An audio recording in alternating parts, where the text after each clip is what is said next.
بسم الله الرحمن الرحيم. Bismillahirrahmanirrahim. Assalamualaikum warahmatullahi wabarakatuh. Innal hamdalillah nahmaduhu wa nasta'inuhu wa nastaghfiruh wa na'udzu billahi min shururi anfusina wa sayyiati a'malina. Man yahdihillahu fala mudhillalah wa may yudlil fala hadiyalah. Asyhadu an la ilaha illallah wahdahu la syarikalah wa anna Muhammadan abduhu wa rasuluhu la nabiy ba'd. Kita berterima kasih pada pengurus dan DKM dari tempat mushola ini, yang mana berkat dari usaha pengurus dan panitia terlaksanalah acara yang mulia ini dalam rangka meningkatkan ketakwaan kita kepada Allah Subhanahu wa taala, mempelajari hukum-hukum Allah Subhanahu wa taala dalam mencari rezeki, dan yang mana dengan ilmu itu nanti kita gunakan untuk sebagai bekal bagi kita mencari karunia Allah Subhanahu wa taala yang halal nantinya. Dan ini merupakan bentuk usaha kita dalam meningkatkan takwa kepada Allah, dalam beramal yang sesuai, yang saleh, yang sesuai dengan tuntunan Allah dan Rasulnya. Yang mana kita merencanakan akan membahas tema berkaitan dengan investasi. Semoga Allah mudahkan dalam rencana kita ini menyampaikan bagi saya dengan baik, materi dapat dipahami dengan mudah oleh kaum muslimin, dan Allah jadikan bagi saya dan kita semua sebagai amal soleh.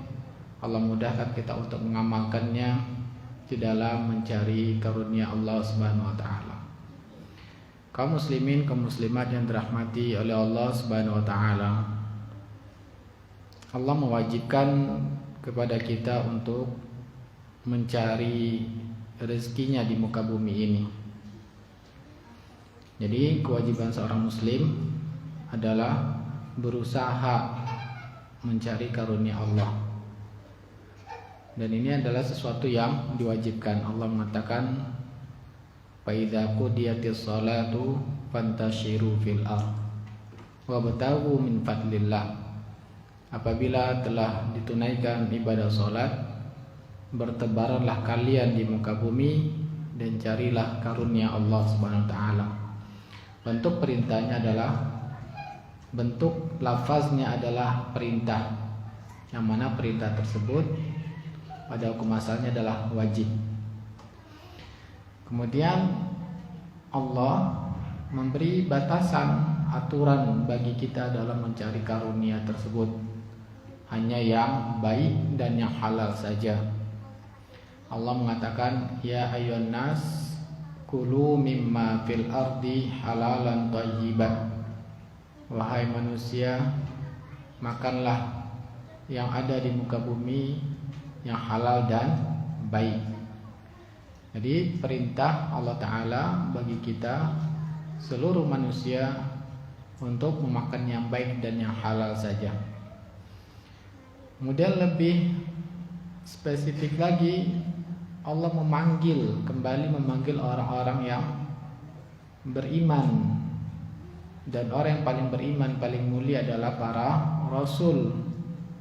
Dan para rasul berkewajiban menyampaikan kepada umatnya untuk mengerjakan perintah Allah, yang mana Allah menyerukan kepada Rasul, ya ayyuhar rusulu, wahai para rasul, kulu minat thayyibati wa'malu sholihan. Wahai para rasul, makanlah yang halal dan beramal solehlah. Di sini dari dalil-dalil yang sudah kita sebutkan tadi, maka seorang muslim tersebut wajib mempelajari apa saja yang diharamkan dan apa yang dibolehkan dalam mencari rezeki Allah Subhanahu wa taala. Salah satu usaha kita dalam mencari karunia Allah taala ketika memiliki harta, yaitu dengan menginvestasikannya. Ya, dengan cara menginvestasikannya, dengan dikembangkan. Misalkan kita memiliki harta dan kita ingin mengembangkan harta tersebut, tentunya setelah mendapatkan hasilnya, tujuannya juga untuk beribadah kepada Allah Subhanahu wa taala. Jadi sebelum kita berinvestasi, harus kita mengetahui dahulu tujuan utama dalam investasi itu apa. Ya. Seorang muslim, tujuan menginvestasikan harta adalah sebagai salah satu sarana beribadah kepada Allah. Ya. Karena Allah tadi yang memerintahkan mencari karunia-Nya. Kemudian setelah kita mendapatkan hasilnya, mendapatkan hasil dari yang kita tujukan tersebut, kita gunakan juga untuk beribadah kepada Allah. Nah, ketika investasi ini merupakan salah satu sarana beribadah kepada Allah, maka tentu kita melakukannya harus sesuai dengan tuntunan Allah.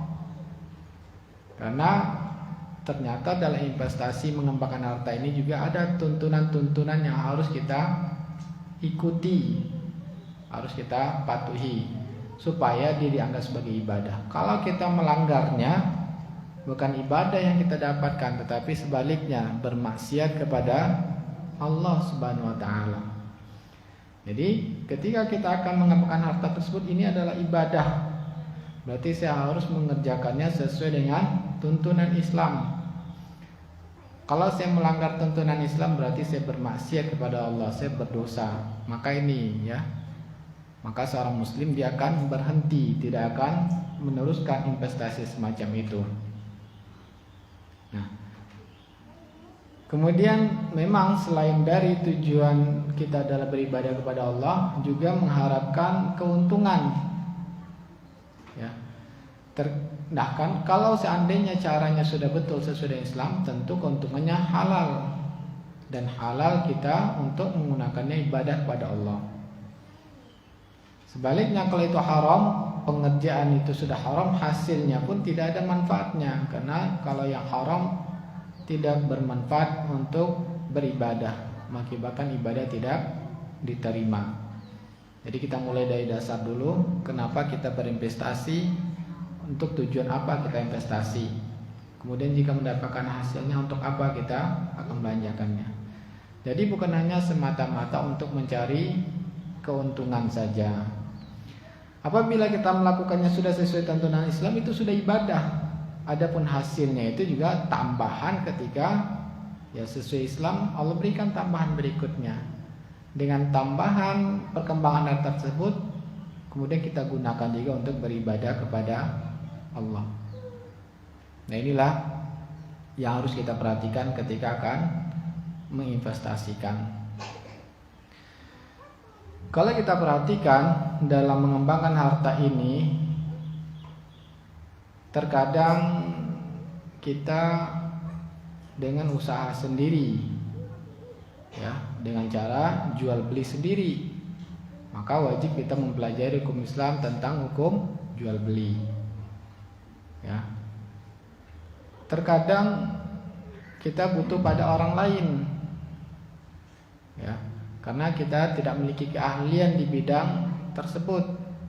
Maka ada aturan-aturannya di dalam Islam, ada akad-akadnya yang dijelaskan dalam Islam. Contohnya, ya, ada akad musyarakah, berserikat dengan orang lain. Berserikat itu saya tidak akan menjelaskan secara rinci, hanya sebagai pendahuluan saja untuk mengenal cara mengembangkan harta. Ya. Musyarakah ini artinya beberapa orang yang memiliki modal mereka gabungkan, ya. Tujuannya untuk mendapatkan keuntungan yang dibagi di antara mereka. Jika ada kerugian maka ditanggung oleh bersama-sama sesuai dengan porsi modalnya. Nah, ini pengertian dari musyarakah. Jadi kita cari teman, ya.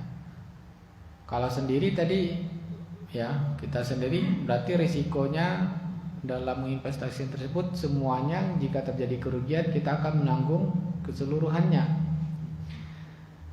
Dan itu juga butuh modal yang besar. Kadang-kadang usaha tersebut butuh modal yang besar, dan jika terjadi rugi maka kita sendiri yang akan menanggungnya.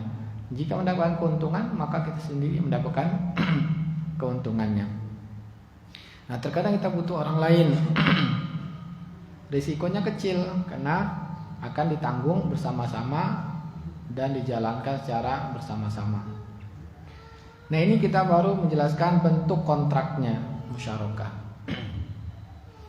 Kemudian ada juga bentuknya, sebagian orang memiliki uang tapi tidak memiliki keahlian dalam mengembangkannya, sehingga dia menyerahkan uangnya kepada orang yang menurut dia ahli dalam menjalankan usaha tersebut.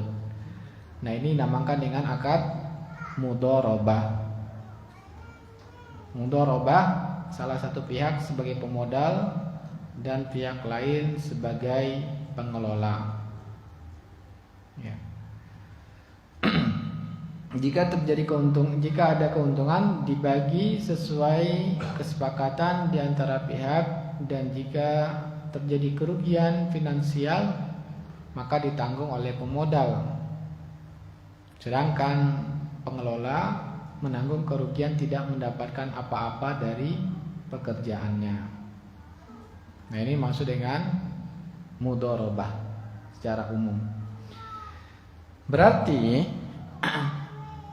kalau kita perhatikan, ya, lebih banyak di zaman kita sekarang ini, nantinya akan kita ketahui bentuk-bentuk investasi itu melibatkan banyak orang.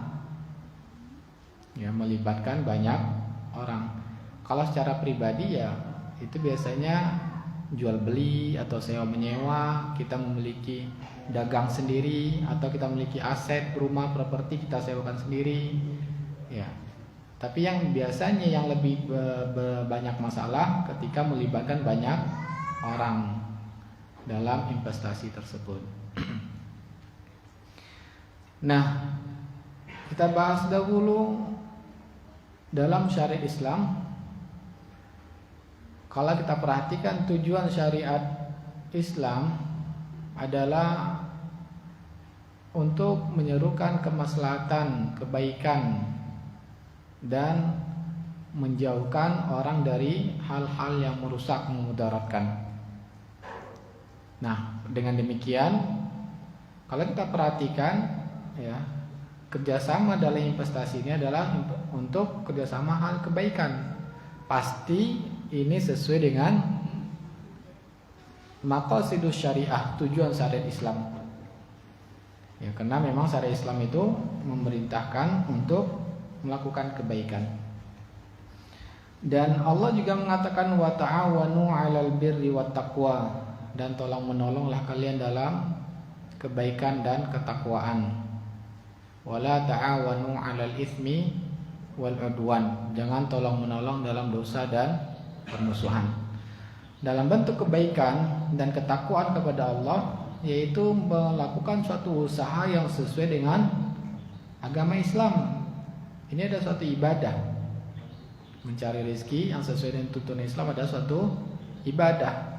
Dan tolong menolong dalam hal itu berarti mendapatkan pahala, karena Allah memerintahkan saling tolong menolonglah dalam kebaikan dan ketakwaan. Nah, sekarang kita akan membahas bentuk-bentuk investasi di zaman sekarang ini, melihat dari bentuk instrumen investasi yang berkembang di tengah masyarakat Indonesia sekarang ini. Nanti kita akan lihat apa saja bentuk instrumen investasi yang begitu pesat berkembang di zaman-zaman akhir ini, zaman sekarang ini. Dan nanti kita akan lihat bagaimana kita akan timbang hukumnya di dalam hukum Islam. Maka bentuk instrumen investasi yang banyak diminati oleh masyarakat Indonesia di saat ini, yang pertama diantaranya adalah deposito. Ya, ini bentuk investasi yang banyak diminati. Sebetulnya kalau kita perhatikan deposito, ya, bentuk kegiatannya hampir sama dengan tabungan. Cuman tabungan bisa ditarik kapanpun, ya, sehingga suku bunganya pun lebih kecil, lebih rendah. Sedangkan deposito, ada yang deposito jangka pendek, ada yang jangka panjang, dan suku bunganya pun ya lebih besar dari tabungan biasa. Deposito biasanya sampai 6% suku bunganya diberikan oleh bank. Kalau kita perhatikan akadnya, kontraknya, maka deposito ini ada bentuknya dua jenis. Ada deposito konvensional, ya, atau deposito bank konvensional, dan ada deposito di bank lembaga keuangan syariah. Karena akadnya berbeda antara dua bentuk deposito ini. Kalau pada deposito pada bank konvensional, maka bentuk kesepakatannya bahwa kita akan menabung uang kita, menyimpannya di lembaga keuangan untuk waktu tertentu dan akan mendapatkan suku bunga setiap bulannya sesuai dengan yang disepakati. Ketika waktu yang sudah ditentukan selesai, maka uang kita seluruhnya dikembalikan. Nah, ini bentuk akadnya, kontraknya. Kemudian kita timbang bentuk akad seperti ini di dalam Islam dinamakan dengan apa? Ya. Maka di dalam Islam,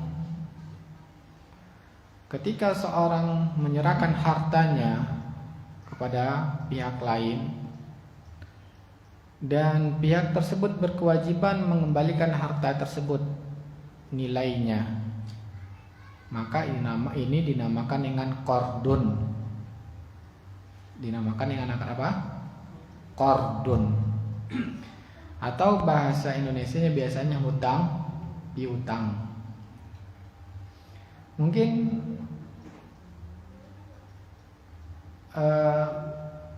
ada yang mengatakan, saya tidak pernah berniat menghutangkan kepada bank uang saya. Ya, tidak ada yang berniat menghutangkan. Saya berniatkan untuk investasi, meniatkan untuk dikembangkan, mendapatkan keuntungan. Nah, tetapi kita tetap melihatnya adalah bagaimana dalam pandangan Islam, ya, uang harta kita diserahkan pada pihak lain dan pihak tersebut berkewajiban mengembalikan nilainya pada waktu ditentukan. Ini namakan yang qardun. Dipakai maupun tidak dipakai, tetap dia adalah akad qardun. Apa bedanya dengan titipan? Ya. Kalau qardun ini, titipan itu dalam akad Islam namakan dengan wadi'ah. Wadi'ah itu titipan. Kalau qardun itu harta kita digunakan oleh pihak tersebut, pihak yang menerima harta. Sedangkan wadi'ah, kita memberikan harta kita kepada orang lain, ya, untuk disimpan, dijaga, bukan untuk digunakan. Dan ketika sudah selesai waktu penjagaan, menyerahkan harta tersebut. tidak ada kewajibannya untuk menjaga dan mengembalikan waktu yang sudah disepakati kepada pemilik hartanya. Tapi jika hilang bukan atas kesengajaan, maka tidak wajib mengganti. Misalnya kita menitipkan emas kepada saudara, ternyata saudara kita kemalingan. Apakah dia wajib mengganti? Tidak. Karena dia sudah menjaga seperti hartanya sendiri. Ya, kalau ini tidak ada wajib mengganti. Tapi kalau qardun, ketika kita serahkan harta kita pada orang tersebut, kemudian dia biasanya menggunakannya, tapi kewajiban menggantikan nilai pada kita, itu adalah akannya qardun. Ya, walaupun dia dicuri, kita tidak mau tahu, yang penting harta kita kembali, berarti itu akannya qardun. Dan begitu yang dilakukan oleh deposito lembaga bank konvensional secara aturan BI dan OJK, bahwa pihak bank berkewajiban mengembalikan uang nasabah, ya, berkewajiban. Berapa yang terima oleh bank kewajiban. Nah, di dalam Islam akad qardun ini tidak boleh ada pertambahan, karena kaidahnya Rasulullah SAW mengatakan kullu qardin jara manfaatan fahuwa riba. Setiap akad qardun tadi yang kita sebutkan ada manfaat yang diterima, maka dia adalah menjadi riba. Dan riba itu dinamakan dengan riba namanya. Kalau tadi perbankan menamakan dengan istilah suku bunga, tapi kalau dalam Islam dinamakan dengan riba. Dan Allah mengharamkan riba ini. Ini adalah deposito yang bentuknya konvensional. Berarti seorang muslim tidak boleh melakukan investasi dalam mengembangkan hartanya dengan cara deposito yang seperti ini. Ya, maka dia menjadi sesuatu yang haram. Maka kita berarti sudah bermaksiat kepada Allah. Bagaimana jika terlanjur telah melakukannya? Segera tarik pokoknya dengan bunganya, dan bunganya salurkan kepada fakir miskin maupun sarana umum. Ya. Kemudian yang kedua, deposito syariah. Karena yang lebih dahulu di negara kita ini lembaga keuangan tersebut munculnya adalah lembaga keuangan konvensional. Belakangan baru berdiri lembaga keuangan syariah. Pertama kali kita tahu lembaga keuangan dinamakan dengan apa? Bank muamalat. Sehingga produknya pun lebih cenderung kita perhatikan nama-namanya hampir sama. Ya. Kalau konvensional deposito, di bank syariah pun menggunakan deposito, tapi deposito syariah. Maka deposito syariah ini perbedaannya dengan deposito konvensional pada akadnya. Kalau akad konvensional adalah akadnya qardun, kalau bank syariah mereka biasanya menggunakan akad musyarakah atau mudharabah. Jadi uang yang kita setorkan tersebut diakui sebagai keikutsertaan kita suatu proyek, ya, akan disalurkan kepada usaha-usaha real yang nyata, yang nanti jika ada dikembangkan jadi suatu nilai, ya, nanti akan disalurkan. Berarti akad kita dengan bank tersebut yang akan dimudharabah atau musyarakah. Ya. Jadi kita menggabungkan musyarakah dengan perbankan atau akan mudharabah dengan perbankan. Nah, nanti dana yang terkumpul ini akan disalurkan ke usaha-usaha yang sesuai syariat Islam, yang tidak ada ribawinya, yang akadnya juga akadnya mudharabah, musyarakah. Dan jika ada keuntungan maka dibagi sekian persen untuk bank sebagai pengelola dan sekian persen untuk nasabah. Ya. Jadi dana yang terkumpul dari kalau bank konvensional, dana terkumpul jadi milik mereka, terserah mereka menginvestasikannya di usaha-usaha real. Ya, yang usaha-usaha yang real, tetapi berkewajiban tetap, suku bunganya tetap. Sedangkan kalau deposito syariah, maka pertambahannya dinamakan dengan bagi hasil, karena dari usaha yang sesuai syariah. Tapi yang jadi masalah, tentunya dalam prakteknya juga harus sesuai syariah, musyarakah dan mudharabahnya. Ya.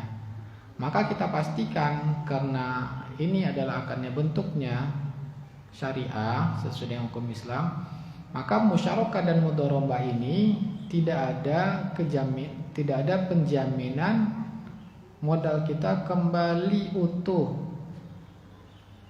Ya.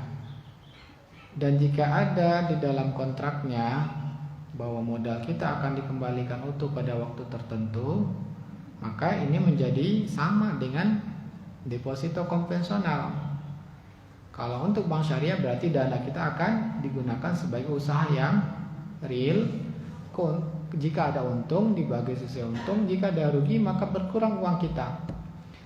Jadi yang paling penting dari sini adalah deposito syariah ini kita lihat dalam kontraknya apakah ada pernyataan bahwa kita sebagai pemodal akan menanggung risiko kerugian.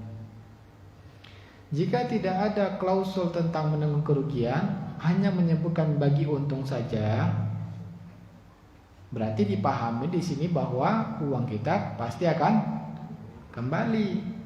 Berarti ada subhatnya di sana. Subhatnya itu hampir sama dengan bank konvensional. Jadi supaya sesuai syariah, hanya itu saja kita minta. Tambahkan klausul jika terjadi kerugian, saya akan menanggung kerugiannya. Menjadi sesuai syariat. Maka keuntungan yang kita dapatkan bagi hasil itu menjadi halal. Jika tidak ada menjadi subhat. Apa subhatnya? Lembaga keuangan syariah mengatakan, kalaulah ada klausul ini masyarakat kita belum siap, mereka tidak akan mau. Masyarakat kita pahamnya bahwa kalau investasi itu untung saja, nggak ada ruginya. Jelas? Ini subhatnya, sehingga tidak laku bank syariah kalah dengan bank konvensional. Maka kemudian subhat yang keduanya, insya Allah selama ini kita dengan keseluruhan usaha itu tidak rugi, hanya bagi hasilnya yang turun. Jelas? Jadi kalau dilihat dari seluruh usaha yang kita salurkan, memang di sini rugi, tapi tertutupi dengan dari sini, sehingga masih untung. Bagi hasilnya aja yang kecil nanti ke masyarakat. Jadi dengan tidak kita tuliskan betul, tidak kita tuliskan klausulnya, dalam klausul bagi untung saja sesuai dengan bagi hasil itu kan sudah mewakili. Tapi ini sesuatu ketentuan yang disepakati oleh mazhab yang 4, bahwa harus ada pernyataan siap menanggung rugi. Hanya itu saja. Ya. Kalau sudah ada itunya, walaupun tetap untung, alhamdulillah tidak ada ruginya. Baru sah halal kita terima. Tapi ketika tidak ada pernyataan itu, maka otomatis yang dibagi untung saja, sama dengan bank konvensional yang dibagi untung saja. Cuman bedanya ya kalau ini untungnya tetap, ini untungnya naik turun ribanya. Wallahu ta'ala, maka lebih baik kita kalau ingin juga cari lembaga keuangan syariah, cari yang betul-betul ada pernyataan siap menanggung kerugian sehingga halal kita menerimanya. Kalau tidak, ya maka menurut DSN MUI masih boleh. Tapi menurut pendapat yang kuat, ya hukumnya lebih baik kita ya salurkan, ambil, karena kita sudah tahu sekarang tidak ada klausul siap menanggung kerugian, kita ambil keluar dari sana. Ya. Kayak ini kita pembahasannya investasi ya, bukan menabung ya. Investasi. Kalau menabung silakan pilih yang wadiah tanpa pertambahan, ada di lembaga keuangan syariah. Ya, tapi kita membahas yang ada pertambahannya. Maka tidak boleh ada pertambahan yang seperti ini. Kita ambil, pindahkan. Kalau hanya ingin menabung ya silakan pindah ke rekening yang wadiah tanpa tambahan. Ya, itu juga bebas administrasi. Nah, bunga hasilnya ini sama statusnya subhat bagi kita. ya, maka berikan pada fakir miskin dan sarana umum. Nah, ini adalah bentuk instrumen investasi yang banyak digemari. Ini bagi hasilnya kecil, ya, suku bunganya juga kecil kalau yang konvensional. Berikutnya juga yang diminati oleh masyarakat kita saat sekarang ini instrumen investasi pada emas. Ya, emas ini makanya kita perhatikan mulai meningkat keinginan masyarakat melihat harga emas yang cenderung naik apa stabil, Pak? Sebetulnya stabil, ya. Inflasinya yang naik. Kalau emasnya stabil, inflasinya yang naik. Kenapa saya katakan begitu? Karena kan sebetulnya nilai emas itu ditukar dengan barang dari zaman Nabi sampai sekarang segitu-segitu juga. Stabil. Ya. Tapi kalau dibandingkan dengan mata uang rupiah, seolah-olah seperti naik. Sebetulnya yang mengalami keturunan itu adalah inflasi mata uang kita yang nilainya menjadi turun. Kita lihat di masa Nabi harga kambing itu 1 dinar. Di masa sekarang pun 1 kambing harga 1 dinar. Karena 1 dinar itu sama dengan beratnya emas murni 24 karat 4,25 gram. Ya, 1 dinar itu, ini dinar maksudnya yang dikenal di masa Rasulullah SAW. Kalau emas yang di masa kenal oleh zaman kita sekarang ini ada emas mulia, logam mulia. Ya. Jika dengan logam mulia ini, ya, 1 dinar itu setara dengan 4,25 gram. Berapa 1 gram sekarang emas murni? Sekitar 500 ribuan.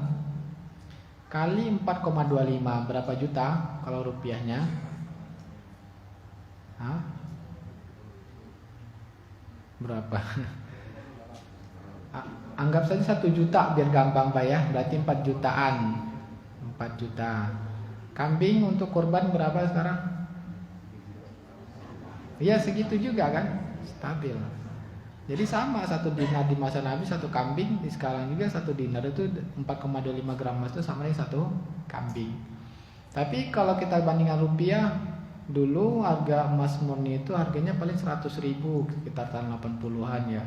Kalau 80-an kayaknya harganya paling ya berapa? 5 ribu, berapa 6 ribu ya. Tapi sekarang harganya terus naik 1 juta. Sebetulnya bukan emasnya naik tapi stabil ya. Sehingga orang-orang cenderung untuk menjaga, mungkin mereka menganggap investasi, sebetulnya menjaga sebetulnya ya, menjaga hartanya dengan emas. Tapi bagi sebagian orang mungkin memahami ini investasi, mengembangkan uangnya, ya, beli. Dan emas ini cocoknya untuk mengembangkan uang untuk jangka panjang. Kalau jangka pendek kurang bagus karena nilainya tidak terlalu cepat naiknya dan juga ada biayanya yang untuk pembuatannya itu ada biayanya, sehingga kalau jangka pendek ini masih belum menguntungkan. Dan dalam investasi emas ini ternyata ada aturannya dalam syariat Islam. Tentunya kalau kita investasi emas ini kita akan membeli dan menjual. Nah, dalam menjual dan membeli emas ini ada aturannya, ya. Rasulullah SAW menjelaskan, az-zahabu bil-zahabi wal fiddatu bil-fiddati wat tamru bil-tamri wasyairu bil-syairi wal burru bil-burri wal milhi bil-milhi mislam bil-mislin yadan biyadin. Apabila emas ditukar emas, perak ditukar perak, harus sama dan harus tunai. Ya. Kemudian Nabi katakan fa idza ikhtalafatil asnafu fabi'u kaifa syi'tum idza kana yadan biyadin. Apabila berbeda jenisnya, ya, boleh tidak sama tetapi syaratnya harus tunai.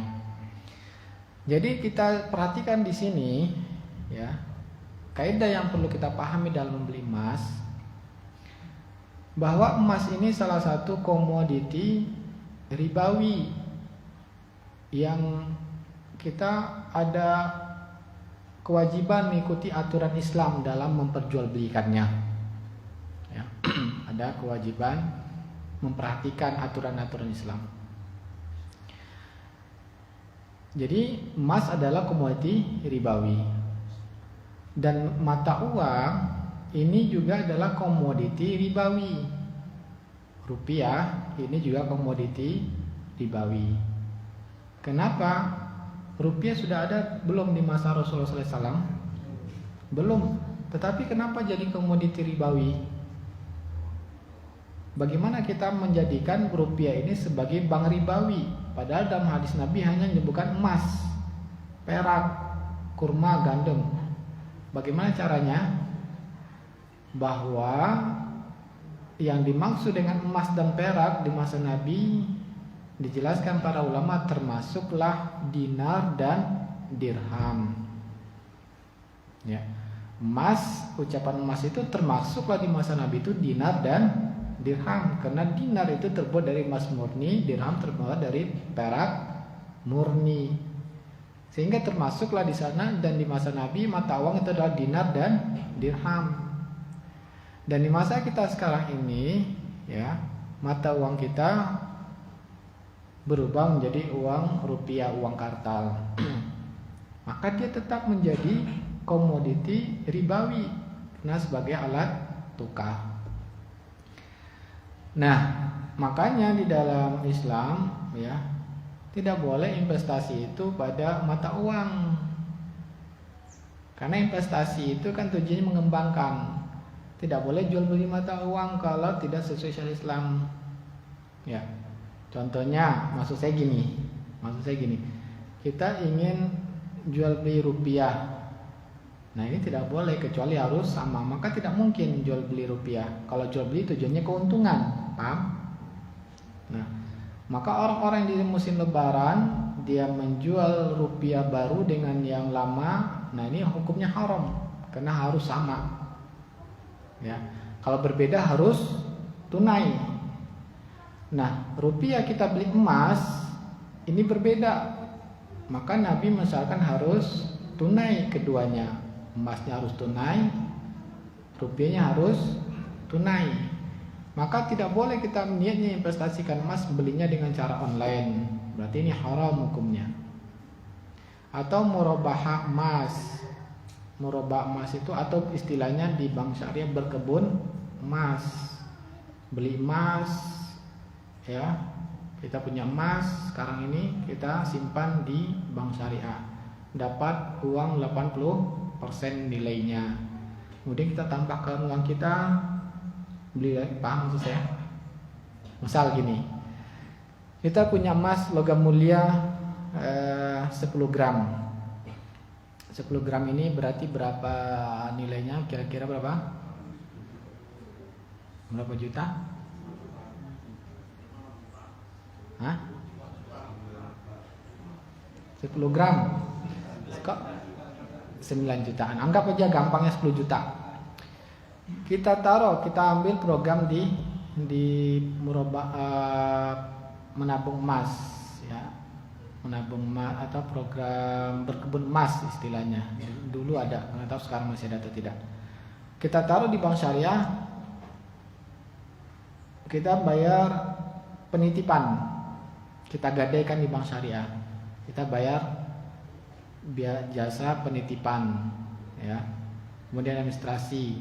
Kemudian kita dapat, karena kita gadaikan, kita dapat uang 80% dari nilai uang kita. Berarti dapat sekitar 8 juta.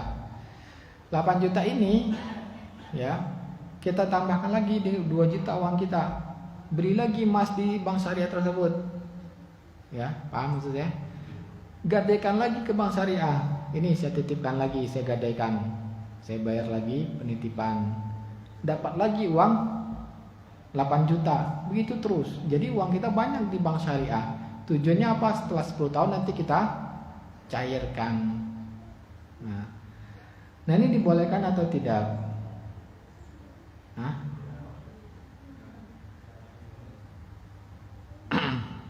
Ya, ini sistem pegadaian ini, ya. Bukan beli emas ini. Kalau beli emasnya mungkin tunai. Maaf, saya salah dalam memberikan contoh ini. Yang contoh yang lebih tepat, yang masalah membeli emas harus tunai itu menabung, ya, menabung emas. Kita punya uang 200.000, kemudian kita tabungkan, tapi yang dicatat adalah gram emas. Paham maksud saya? Ya. Tujuannya apa? Biar nanti kalau sudah banyak, ya, maka sekian tahun nanti kita cairkan, maka sudah bertambah uang kita. Nah, jadi berapa biasanya, ada yang pernah mencoba? Berapapun uang rupiah yang kita setorkan, maka dinilai dengan harga emas pada saat itu, dan penulisannya adalah gram emas yang ketika tukar. Maka ini, ya, kalau kita perhatikan dalam hukum Islam, bahwa tukar menukar rupiah dengan emas harus tunai. Rupiah kita serahkan, maka kita mendapatkan emasnya. Ternyata emas yang kita ini kan tidak ada ketika itu, hanya pencatatan saja, barang emasnya tidak ada. Cuma nanti ketika sudah mencapai berat tertentu akan bisa dicetak. Berarti sudah terjadi tukar menukar emas dengan rupiah tidak tunai, maka ini hukumnya tidak dibolehkan. Kemudian kita bahas yang tadi, menabung emas. Bukan menabung, berkebun istilahnya, ya, berkebun emas. Nah, wallahu ta'ala, dalam berkebun emas ini, ya, yang jadi masalah pada biaya yang timbul dalam penyimpanan, ya. Karena kita begitu menggadaikan emas kita, maka mereka mensyaratkan bahwa akan disimpan di kami dan akan ada biayanya sekian, biaya penitipan emas. Nah, berarti di sini kita mendapatkan uang 80%. Mendapatkan uang 80% ini akarnya dinamakan dengan hutang piutang. Kita berhutang kepada bank 80% dari nilai emas yang kita titipkan. Ya, berarti akarnya adalah hutang piutang. Berkewajiban kita membayarnya cicilan, gitu kan. Nah, akad utang piutang tidak boleh digabung dengan akad jual beli atau akad sewa menyewa, ya. Karena Rasulullah SAW mengatakan la yahillu salafun wa bai'un, tidak boleh menggabungkan akad utang piutang dengan akad jual beli. Jual beli itu ada jual beli barang, ada jual beli jasa. Jadi penitipan ini adalah jual beli jasa. Fatwa DSN MUI membolehkan jika biaya itu real, ya. Nah, untuk berkebun emas ini biayanya tidak real, ada keuntungan. Kenapa kita bilang keuntungan? Misalkan kita emas yang kita titipkan 10 gram itu kan kecil kan. Deposit box, safety box itu kan besar. Masa ketika kita harus menitipkan kena biaya lagi, nitip yang kedua kena biaya lagi yang sama besarnya. Padahal bisa satu safety box itu bisa untuk menyimpan banyak emas. Kalau memang real, harusnya semua barang orang yang dititipkan di sana dibagi sesuai dengan orang yang ikut menyimpan di sana, itu yang real. Berarti dia Bank Syariah mendapatkan keuntungan dari mana? Dari menyewakan itu. Ya.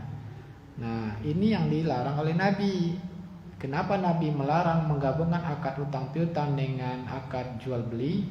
Supaya tidak muncul keuntungan dari akad utang piutang. Karena kalau ada keuntungan dari akad utang piutang, dia menjadi sesuatu yang diharamkan, dinamakan dengan riba. Maka di sini kontroversinya. Maka kalau kita investasi jangan pilih cara yang seperti ini.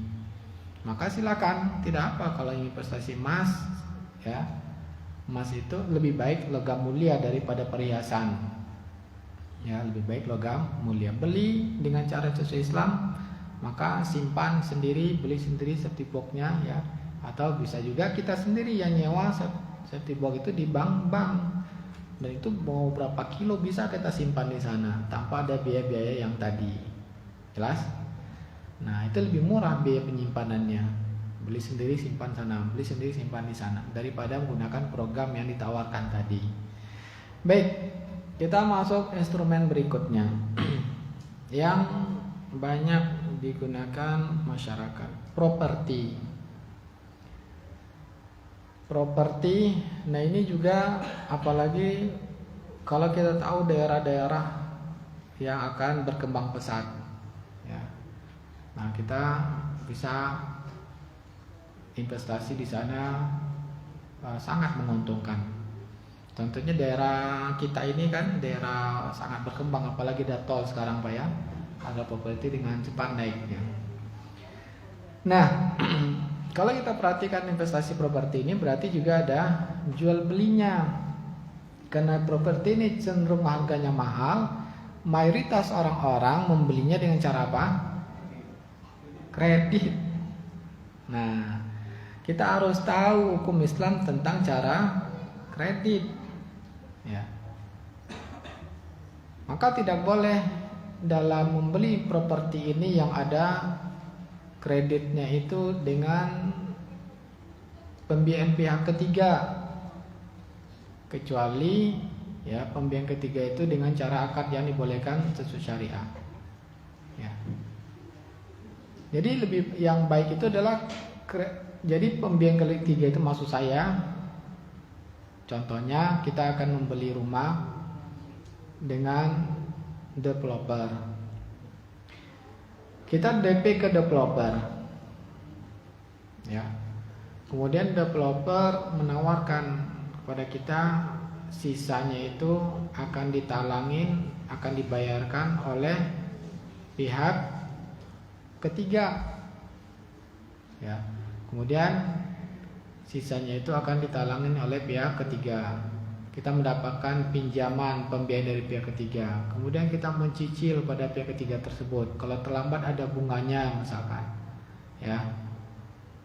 Nah, kalau misalkan berapa ada bunganya jika terlambat. Nah, ini kalau seperti ini program bentuknya, maka ini kita lihat. Dengan kita DP pada developer berarti sudah terjadi akad jual beli. Ya, dengan DP tersebut berarti sudah terjadi akad jual beli. Maka yang boleh itu ya. Kita bahas dulu. Kalau sudah terjadi jual beli berarti sisa yang pembayaran yang belum kita bayarkan jatuhnya adalah hutang bagi kita. Nah, hutang bagi kita ternyata ditalangin dulu oleh pihak ketiga, lembaga keuangan. Berarti ini adanya akad talangan dari pihak ketiga. Maka akad talangan tidak masalah. Yang bermasalah bayarnya tidak boleh lebih. Misalkan kekurangan pembelian rumah kita, harga rumah misalkan 500 juta. Kemudian kita DP 200 juta. Kekurangan uang kita 300 juta. 300 juta ini ditalangin oleh lembaga keuangan atau lembaga leasing ya. Nah, kemudian ternyata kita membayar kepada leasing ini mencicil lebih dari 300 juta totalnya. Ya, tergantung dari jangka waktunya, makin panjang makin banyak ya, suku bunganya. Makanya hukumnya riba. Terus bagaimana cara yang bolehkan? Cara yang dibolehkan jika menggunakan pihak ketiga, kalau ada pihak yang pertama langsung maka ini baik, tapi jarang biasanya. Developer jarang mau langsung menjual secara kredit pada konsumen. Kenapa? Jangka waktunya panjang, risikonya tinggi. Risiko gagal bayarnya sangat tinggi. Makanya jarang developer yang menjual langsung secara kredit kepada konsumennya. Nah, biasanya yang bersedianya dalam lembaga keuangan. lembaga keuangan itu mereka yang bersedia. Maka cara yang benar kita mendatangi lembaga keuangan, langsung kepada lembaga keuangan, atau nggak apa-apa kita langsung ke developer. Cuman kita hanya lihat-lihat rumah saja, lihat-lihat, oh kayaknya saya tertarik ini, saya datangi lembaga keuangan ya untuk membelinya nanti dari Anda, dan saya akan membelinya kepada lembaga keuangan. Jadi caranya kita datang ke lembaga keuangan, katakan saya berminat rumah di sini, ya di sini, dan kemudian silahkan beli rumah itu. Saya berjanji akan membelinya dari lembaga keuangan dengan cara kredit. Nah ini cara yang dibenarkan, ya. Berarti kita DP-nya kemana jadinya? Lembaga keuangan DP-nya, dan kita menerima akad jual belinya dengan lembaga keuangan, akad jual beli, ya. Biasanya lembaga keuangan mereka meminta uang keseriusan, bukan DP, karena mereka belum memiliki rumah, ya. Bapak sanggupnya berapa? Mungkin istilah yang umum sih DP, tapi kalau yang saya ulangi lagi, istilah yang umum dikenal masyarakat itu DP. Tapi DP tidak boleh sebetulnya karena lembaga keuangan belum memiliki rumah. Karena tidak boleh lembaga keuangan ini, kalau memang DP maka tidak boleh juga. Ya, karena Nabi mengatakan la tabi ma laysa indak, jangan menjual barang yang belum kalian miliki. Jadi biasanya bank ini menyetorkan uang, meminta nasabah untuk menyetorkan ke bank atau lembaga keuangan, mereka belum memiliki rumah, itu dinamakan dengan hamish jiddiyah atau uang keseriusan, bahwa kita berjanji akan membelinya. Apa bedanya uang keseriusan dengan uang DP ini? DP kalau nasabah tidak jadi membeli, hangus, ya. Kemudian DP ini sudah terjadi jual beli, sedangkan bank belum memiliki rumah. Kalau hamish jiddiyah, uang kita ini hanya tanda keseriusan kita, benar-benar saya akan berminat membelinya itu nanti dari bank.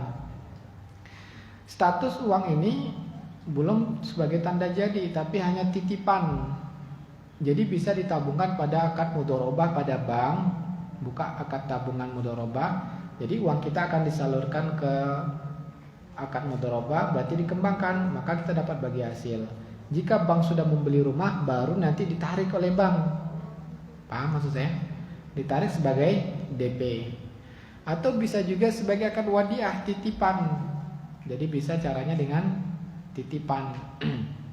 Ya, kita titipkan, tidak mendapatkan bunga. Nanti ketika bank sudah beli rumah tersebut, maka uang kita ini ditarik sebagai DP. Nah, kalau kita batal, ya batal, dan bank ternyata sudah ada kerugian, dia sudah memproses ke developer, ada biaya yang muncul, maka dia boleh mengambil kerugian biaya tersebut dari uang yang kita titipkan, sisanya harus kembalikan pada kita. Inilah perbedaan antara DP dengan uang keseriusan. Sampai di sini bisa dipahami Pak ya. Kita mesti ngerti hal-hal seperti ini supaya betul-betul sesuai dengan syariah ketika membeli properti. Nah, kemudian ya, jadi akadnya jelas kita dengan lembaga keuangan. Cari lembaga keuangan seperti itu. Kemudian lembaga keuangan ini beli dahulu dengan developer rumahnya. Setelah mereka akad duluan, baru dia akad dengan kita. Kemudian yang perlu kita perhatikan dalam mencicil tidak boleh ada denda keterlambatan. Ya. Karena apa? Jumhur ulama mengatakan denda keterlambatan walaupun alasannya untuk diinfakkan, tetap ini sesuatu yang riba. Ya, tetap riba.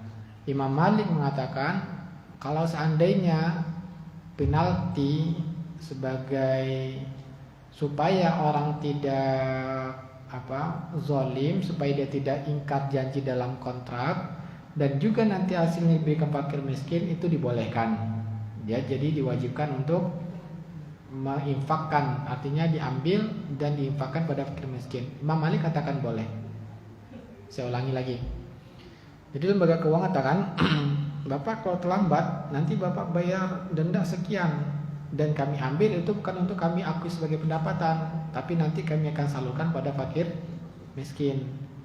Nah ini menurut Imam Malik boleh, dan ini yang kebanyakan dipakai oleh lembaga-lembaga keuangan sekarang. Tapi mayoritas ulama mengatakan ini tidak boleh. Kenapa? Karena jelas-jelas bahwa ini adalah munculnya dari akad utang piutang. Kemudian kenapa kita wajibkan orang ini untuk membayar denda dalam keterlambatan? Nanti susah ada prakteknya. Ya. Mungkin jadi orang yang terlambat ini bukan kezaliman, kelalaian, tapi memang dalam keadaan kesulitan. Ya. Nah, kalau dalam kesulitan tidak boleh. Dia saja tidak mampu membayar cicilan, kenapa diwajibkan untuk bersedekah kepada orang lain? Dia sendiri dalam keadaan kesulitan. Intinya tidak boleh ada pertambahan penalti dalam akad cicilan. Nah, kemudian kita persingkat supaya banyak diskusi dan tanya jawabnya di waktu yang tersisa nanti. Nah, yang instrumen berikutnya adalah saham. Sekarang ya gampang beli saham. Seiring dengan perkembangan teknologi kita bisa melihat saham. Nah, saham ini apa yang harus kita ketahui supaya dia dibolehkan? Tujuan orang membeli saham ada dua. Pertama, untuk mendapatkan dividen dari perusahaan yang dia beli sahamnya. Maka syarat untuk membelinya harus tidak ada pada perusahaan tersebut unsur-unsur yang dilarang oleh agama kita. Contohnya, perusahaan tersebut tidak melakukan jual beli usaha yang diharamkan. Ya, maka tidak boleh beli saham yang usahanya bank konvensional atau usahanya yang diharamkan seperti apa? Rokok. Yang paling bagus nilai sahamnya perusahaan apa? Bank konvensional dan rokok.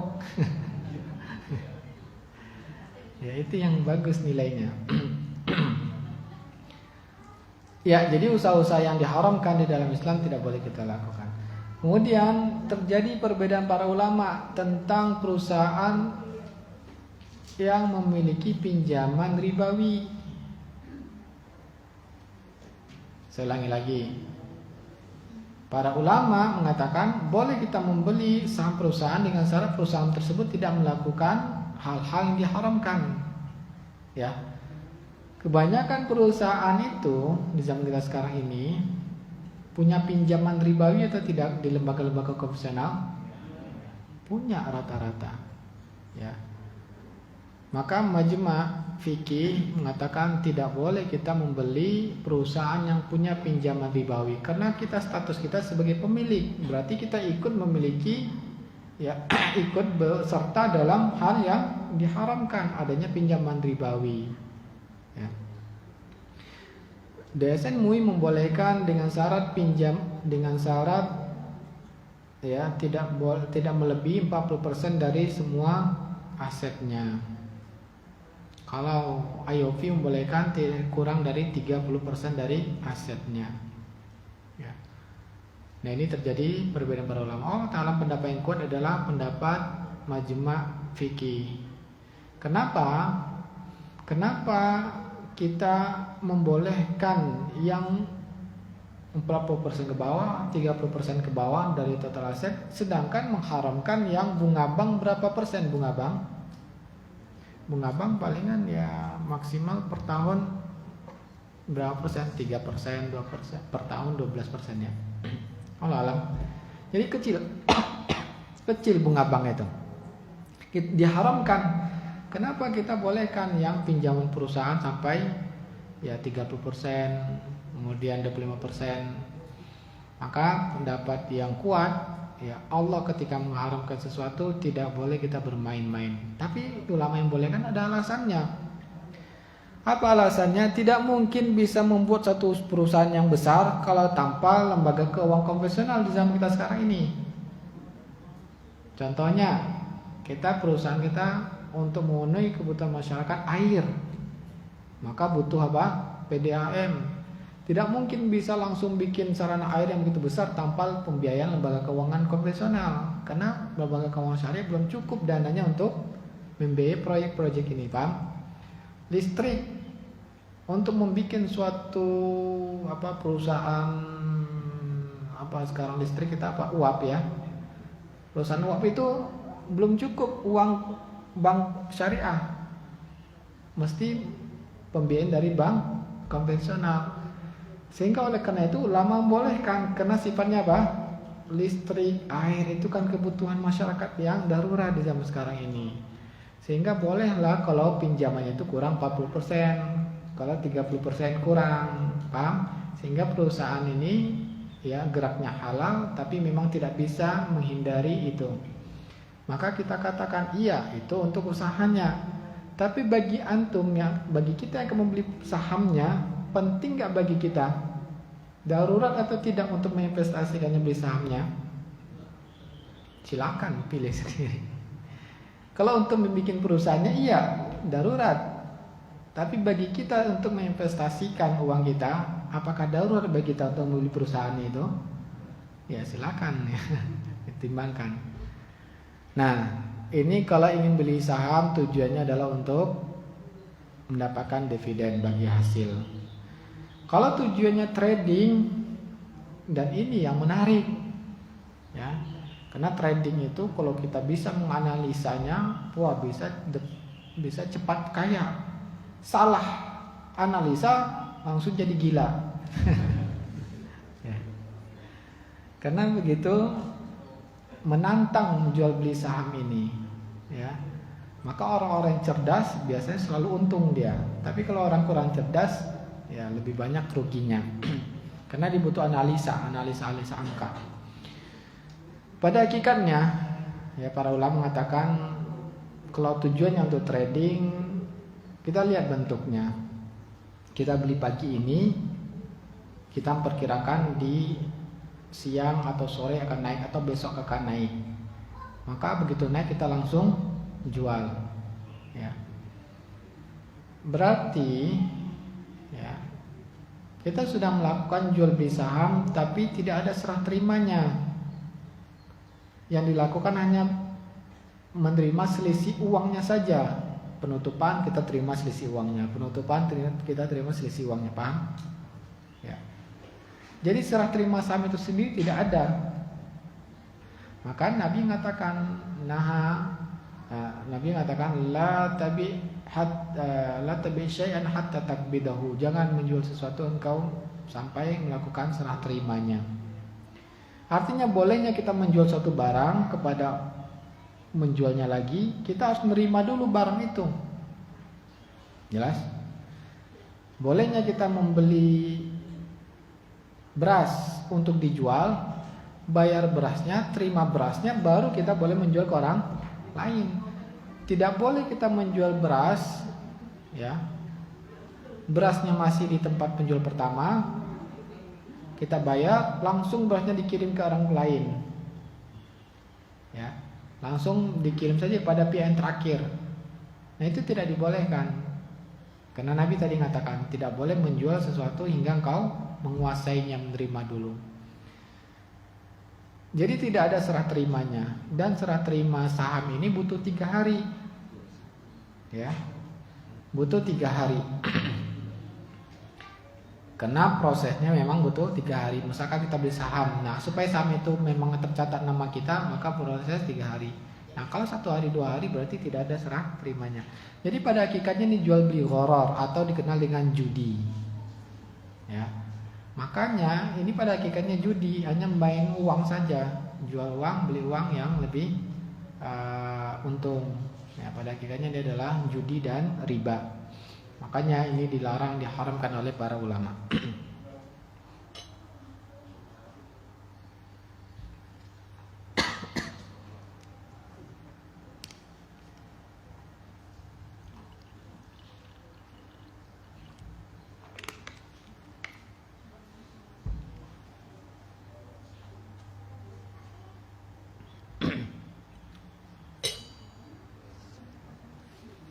Nah itu tadi kalau kita investasi saham, maka carilah saham-saham perusahaan yang, nah ini banyak di kita sekarang ini ya. Jadi banyak fintech, seiring dengan perkembangan teknologi, banyak teknologi finansial yang bermunculan di tengah masyarakat, menawarkan usaha-usaha UMKM masyarakat untuk dibiayai. Nah, kita bisa dengan cara ini ya, lihat fintech-fintech yang memperlakukan akadnya yang sesuai syariat. Artinya, misalkan ada UMKM gerak dalam makanan, butuh dana 5 juta, maka kita beli sahamnya, harga sahamnya misalkan 50.000 per lembar, ya kita beli. Tapi lihat bahwa memang ada bagi hasil sesuai dengan keuntungan, lihat prospektusnya dulu, perencanaan bisnisnya tersebut, bagaimana risiko kerugiannya, pelajari dengan baik, ya. Itu biasanya kalau fintech-fintech itu mereka sudah menjabarkan risikonya sekian, perkiraan keuntungan sekian, kerugiannya akan kira-kira di sana akan disebutkan kira-kira kemungkinan kerugiannya di sini. Ya, maka beli saham-saham yang aplikasi-aplikasi yang sesuai syariat. Contohnya ya sudah banyak ya, udah tahu ya. Nah, ya. Ada ya pokoknya banyak. Silakan dicari. Nah, beliau ya ikut serta dalam usaha-usaha menggerakkan ekonomi masyarakat. Kemudian berikutnya reksadana. Reksadana yang pertama ya, ini hanya manajemen investasi.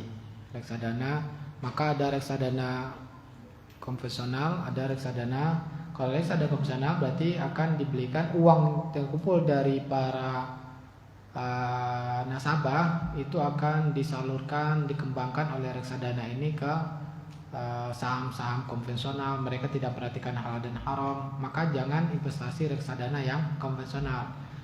Dan kalaupun reksadana yang syariah, perhatikan ya, sebaiknya jangan kita lakukan, karena ya masih DSN MUI masih membolehkan perusahaan-perusahaan yang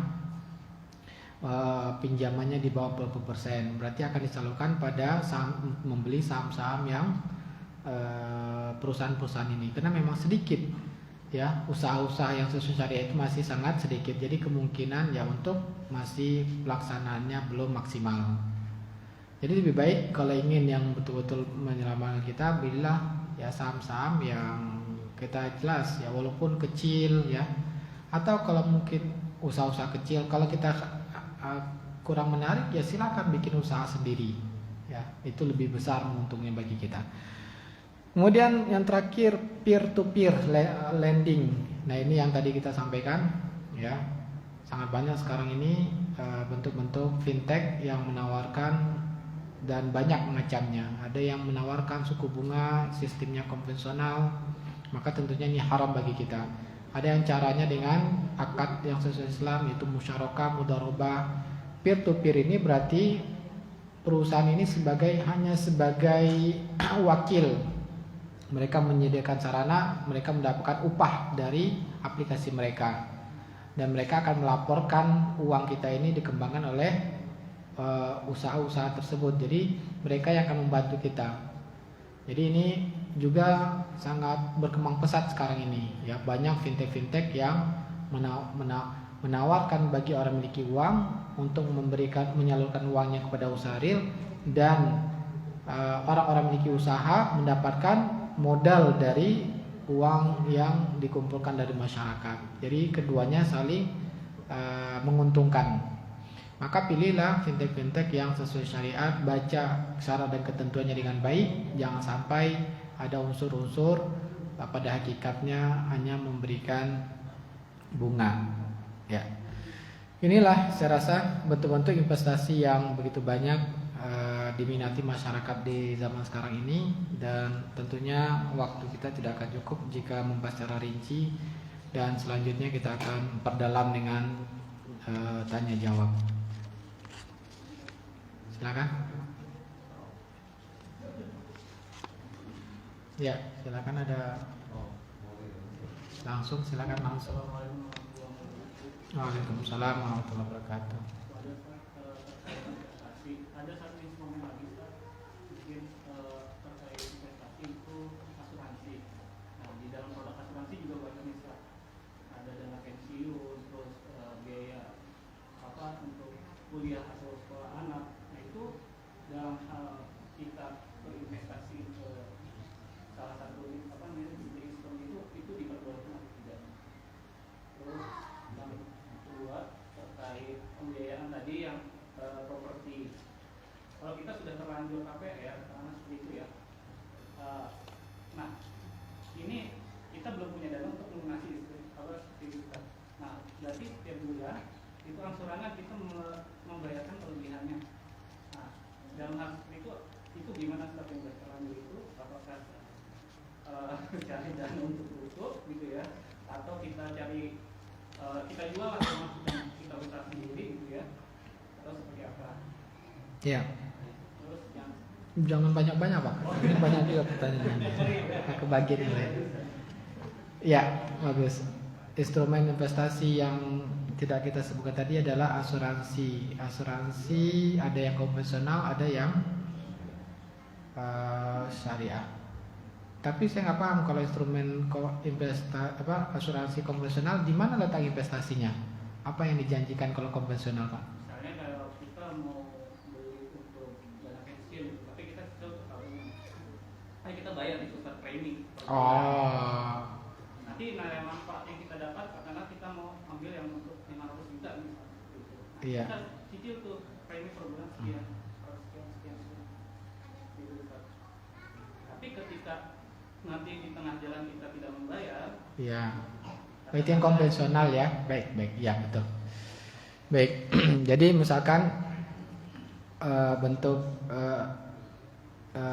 investasi yaitu asuransi, ada yang konvensional, ada yang syariah. Kalau konvensional mereka memberikan pertanggungan atas suatu risiko. Ya.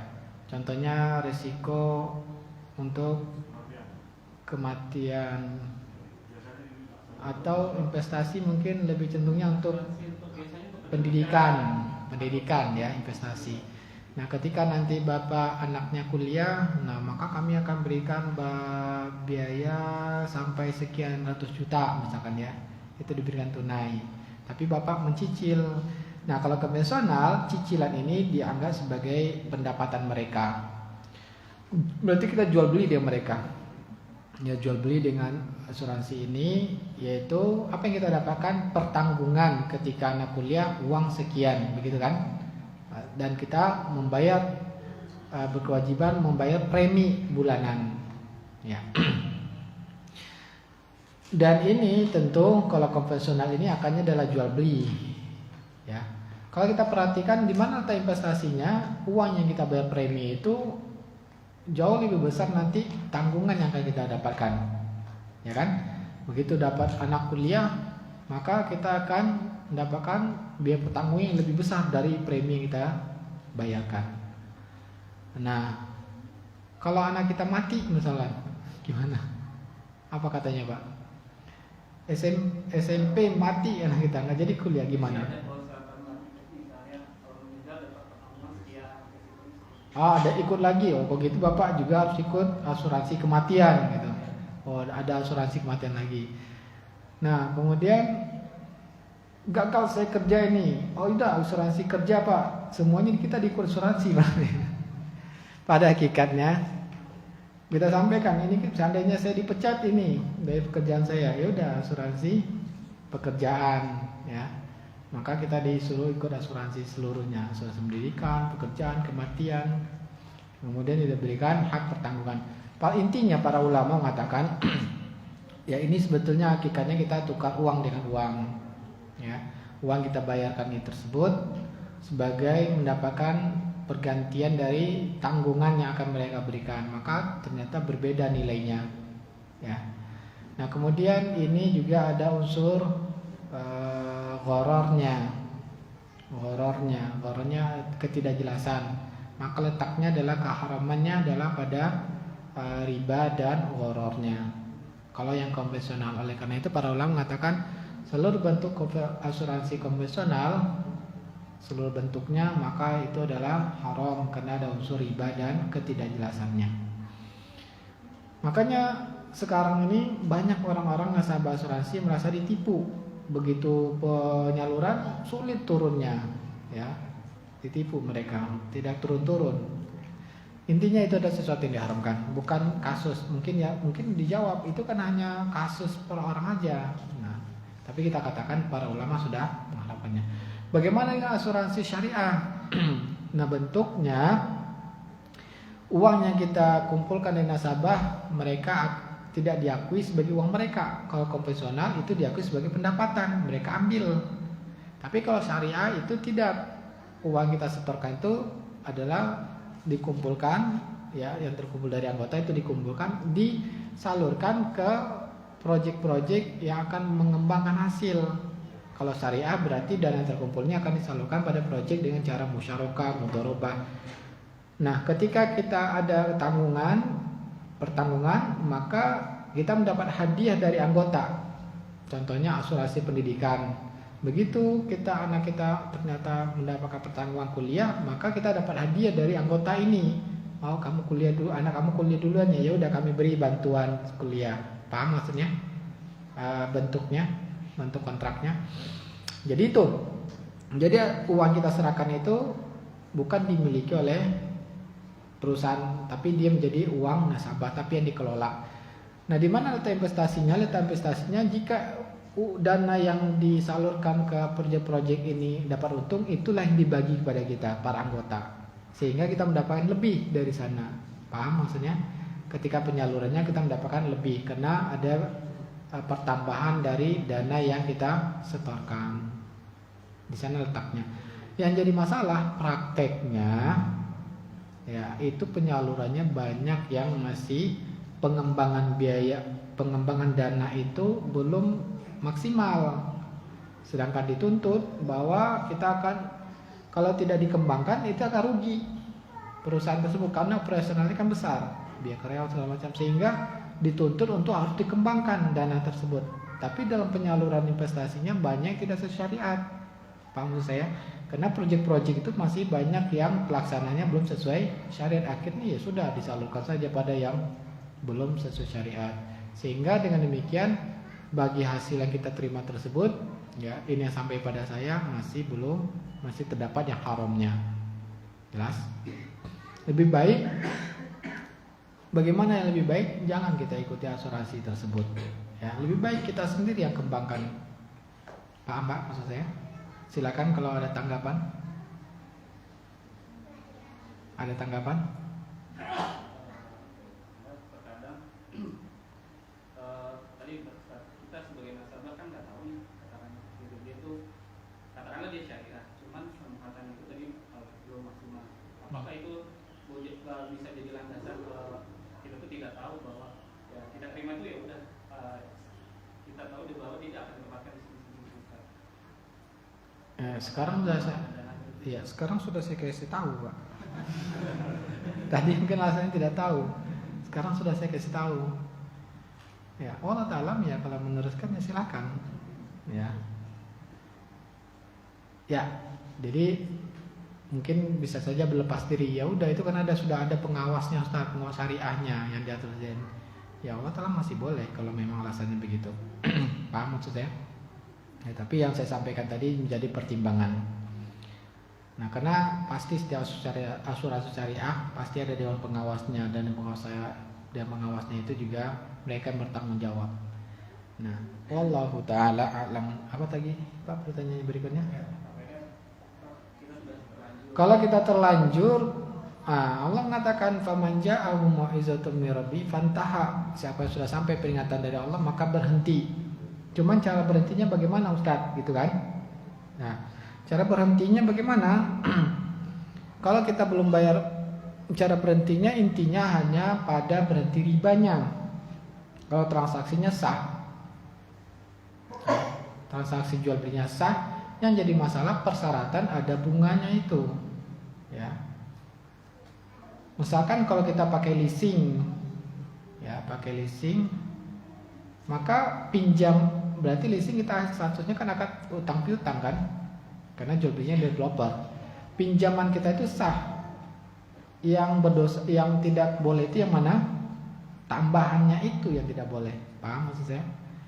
Nah, maka transaksi pinjam utang piutang kita dengan leasing itu nggak ada masalah, boleh. Pendapat yang kuat dari para ulama. Memang mazhab yang lain, mazhab Syafi'i dan Imam Nawawi katakan tidak sah utang piutangnya karena melakukan sesuatu yang riba, maka batal. Tapi pendapat yang kuat dari para ulama, ini hanya persyaratan ribawi. Utang piutangnya boleh, cuman persyaratannya bayar lebih dan ada persyaratan ketika terlambat bayar denda misalkan, ya kan? Persyaratannya itu yang batal, akad utang piutangnya sah. Nah, maka berhentinya jangan kita bayar bunga. Ustaz, kalau nggak bayar bunga nggak mau dia Ustaz. Nah, maka berikutnya, karena Allah mengatakan wa man ada faulaika ashabun nar. Kalau tetap bayar bunga berarti kita masih diancam dengan neraka. Gak mau Ustaz, kalau kita gak bayar bunga, dia maunya harus dengan bunga, berarti lunasi. Ya, lunasi. Bagaimana cara lunasinya Ustaz? Bisa pinjam dari orang atau jual aset. Ya, sudah berusaha Ustaz, saya sudah menjual, sudah saya iklankan belum laku. Nah, disitulah bentuk ketakwaan kita kepada Allah. Maka dengan niat tersebut, ya, dengan niat menjualnya itu, semoga Allah mengampuni kita dan semoga tidak dianggap sebagai dosa menjelang itu. Tapi kalau tidak ada niat untuk keluar dari itu, tidak ada usaha, apakah bisa dikatakan bertobat? Tidak dikatakan bertobat. Tobat itu berarti keluar, berhenti. Ya, berarti ya itu salah satunya, usaha pinjam dari teman atau dari dari orang-orang atau dengan jual aset. Ya, kalau sudah jual aset belum juga lunas Ustaz. Ya, maka solusi berikutnya adalah berdoa kepada Allah. Ya, doa kepada Allah, Allah ringankan bahwa ini dalam keadaan sudah berusaha untuk bertobat. Ya, maka Allah Maha menerima taubat dan Allah Maha penyayang. Allah Taala. Kira-kira tergambar Pak jawaban saya? Ya, berat emang pilihannya. Nah, ini juga beratnya kenapa ini resiko dari melakukan suatu hal yang tidak belajar dulu. Makanya melakukan apa-apa itu, ketika kita akan melakukan sesuatu itu belajar. Jangan sampai ya kita sudah terjerumus baru tahu, sulit. Orang yang sudah jabatannya tinggi di lembaga keuangan itu sulit bertobat. Ya. Karena subahnya sangat berat. Tapi ya itu harus dijalani. Dunia ini pilihan. Silakan milih tetap di sana atau ya keluar dengan resiko-resiko yang harus kita hadapi. Yang jelas ya bahwa sesuatu yang haram kita harus tinggalkan, ya. Sesuatu yang haram jelas-jelas Allah katakan haram, maka kita berusaha dengan semaksimal mungkin. Yang penting adalah bagaimana maksimalnya kita dalam bertobat kepada Allah. Allah akan melihat itu, Pak. Saya rasa cukup ya, Pak ya. Bagaimana hukum membeli karya seni yang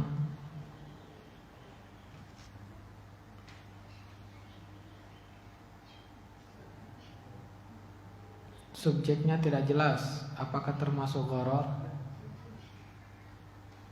Valuasinya sangat valuasinya sangat subjektif, tidak jelas. Karya seni, apa?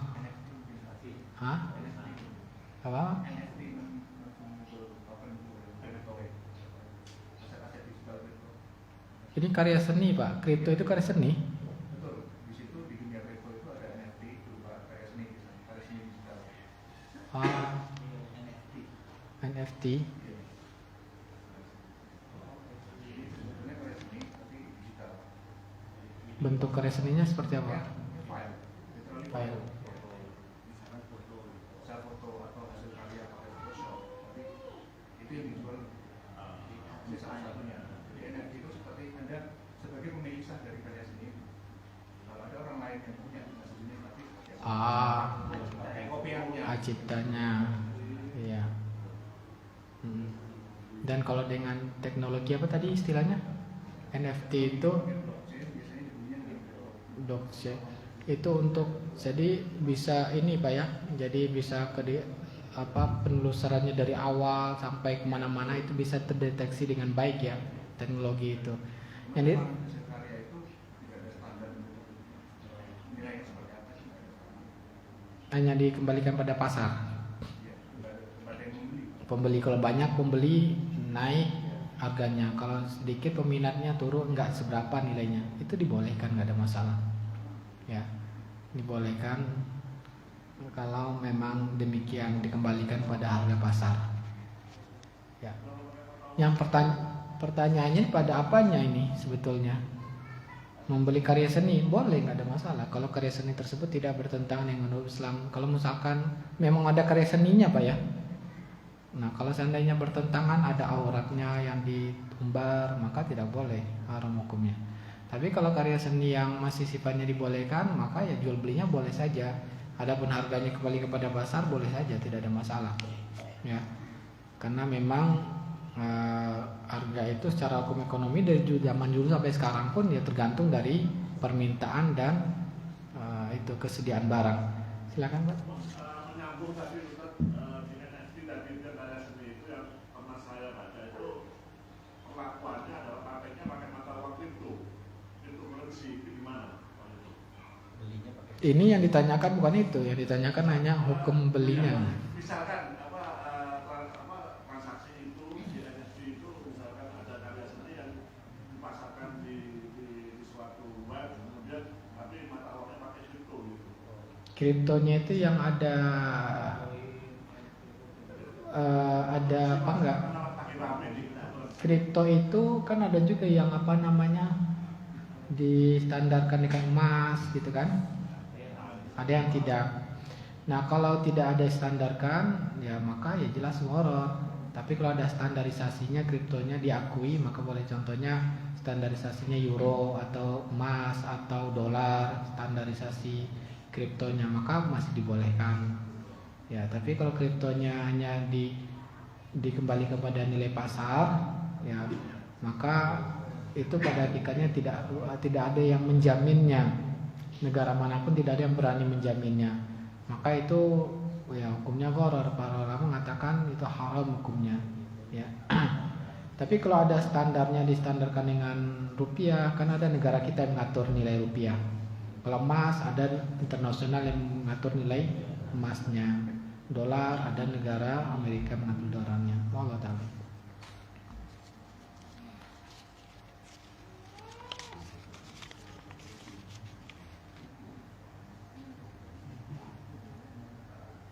Assalamualaikum warahmatullahi wabarakatuh. Ustadz, apakah investasi emas dapat dikatakan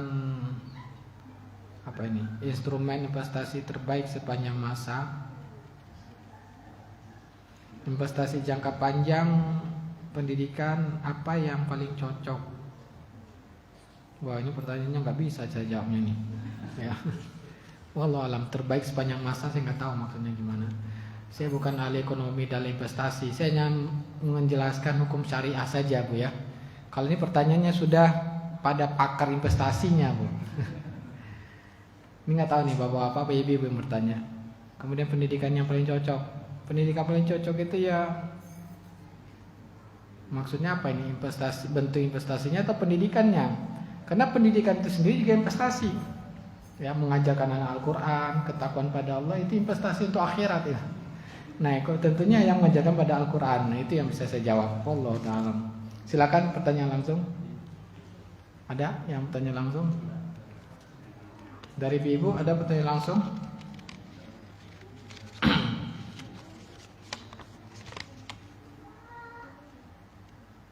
Beberapa perusahaan memperbolehkan karyawan untuk memiliki sebagian saham dari perusahaan tersebut dengan cara pemotongan gaji setiap bulan. Bagaimana hukum mengikuti program tersebut? Nah tadi yang sudah kita katakan, ini tadi sudah kita sebutkan, membeli perusahaan tersebut, lihat perusahaan kita ini ada pinjaman ribawinya atau tidak. Kalau ada pinjam ribawinya berarti kita tidak boleh belinya ya.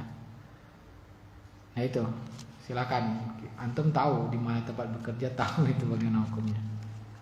Karena nah ya itu ya. Ada nggak usahanya, dalam usahanya yang haram atau tidak? Kalau ada ya, kalau masih ada ya berarti tidak boleh. Dalam akad mudharabah, berapa persen masing-masing bagian pemodal dan bagian pengelola atau pengusaha?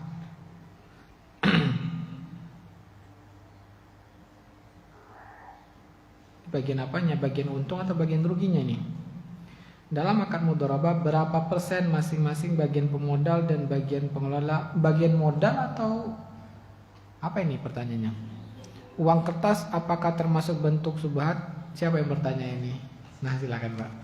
Ini maksudnya bagi hasilnya atau bagi ruginya?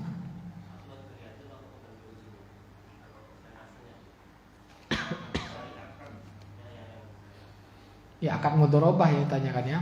Dalam syariat apakah ada aturan bagi hasil dalam akad mudharabah untuk pengelola atau untuk investor? Ya.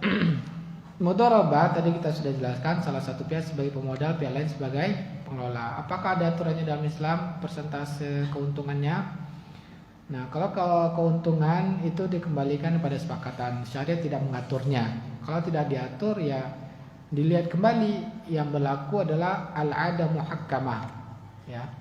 Jadi kebiasaan masyarakat itu juga berlaku.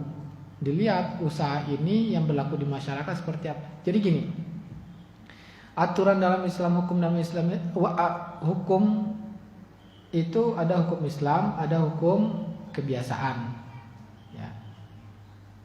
Maka kalau hukum Islam sudah kita jelaskan, akadnya mudharabah. Ternyata tidak ada aturan tentang bagi keuntungan dalam akad mudharabah dalam hukum Islam menjelaskan. Nah, ternyata dalam Islam masih ada berikutnya itu al-'adah muhakkamah, hukum kebiasaan masyarakat itu dianggap sebagai hukum dalam Islam. Paham maksud saya Pak?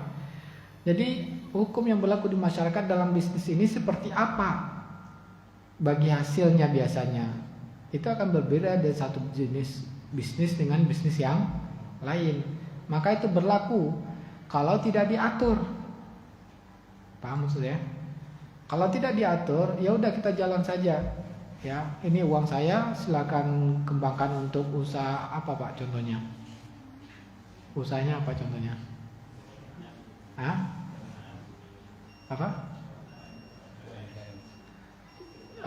Ini usahanya jual ayam goreng. Ya, jual ayam goreng. Ayam goreng kriuk ya. Nah, kita tidak menyebutkan berapa bagi hasilnya. Pokoknya kamu jalankan saja ya. Kamu jalankan saja. Hah? Belum, bentar. Nah, tidak disepakati di awal.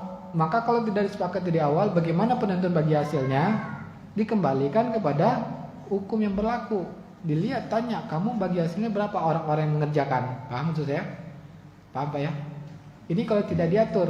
Kalau diatur oleh masing-masing pihak, ya udah selesai, itu aturannya. Nah, itu 3 tahapan dalam penentuan keuntungan. Itu azan ya. Iya, udah azan. 2 menit lagi. Oh ya. Kita lanjutkan. Bismillah. Yang tadi apa lagi? Satu lagi. Apakah uang kertas subhat? Maksudnya gimana nih Pak? Pertanyaannya nggak apa-apa ya.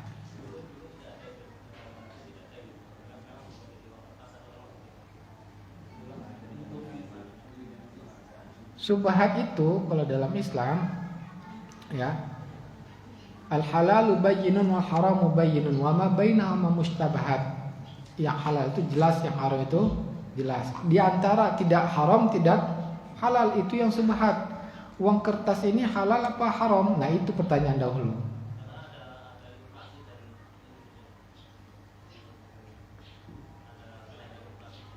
Inflasi, ya, inflasi itu bukan tidak menyangkut pada hukum mata uang. Inflasi itu ya berlaku pada ekonominya, jadi tidak ada masalah.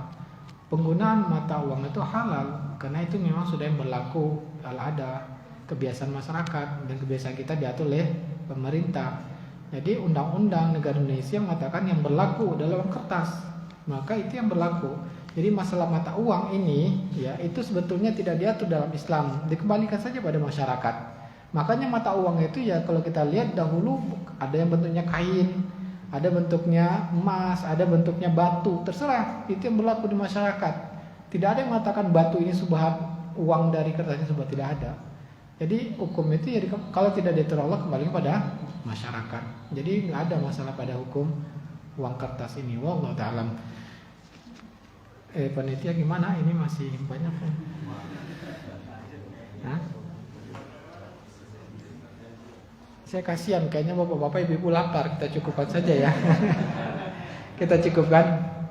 Kita akhiri dengan doa katul majelis. Subhanakallahumma bihamdika.